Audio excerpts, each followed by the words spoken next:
తెలంగాణలో తెరాస ప్రభుత్వ నిరంకుశ పాలనకు ఎమ్మెల్సీ ఎన్నికల ఫలితాలు చెంపపెట్టు లాంటివని జీవన్ రెడ్డి పేర్కొన్నారు. పార్లమెంటు ఎన్నికల్లోనూ కాంగ్రెస్ పార్టీని ప్రజలు గెలిపించాలని కోరారు.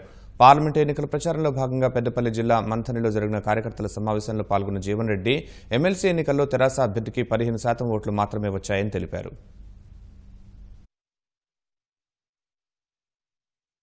పార్లమెంట్ ఎన్నికల్లో మన కాంగ్రెస్ పార్టీ అభ్యర్థి మిత్రులు చంద్రశేఖర్ గారు ముందుకు వచ్చిండ్రు. నిజంగా కూడా మీరు అదృష్టవంతులు చెప్పాలి.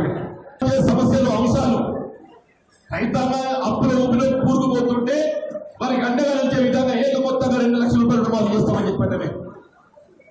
సరే, టీఆర్ఎస్ పార్టీ విశ్వసించిండ్రు, టీఆర్ఎస్ పార్టీ పట్టం కట్టిండ్రు, 2 లక్షల రూపాయలు మాఫీ చేస్తారనే.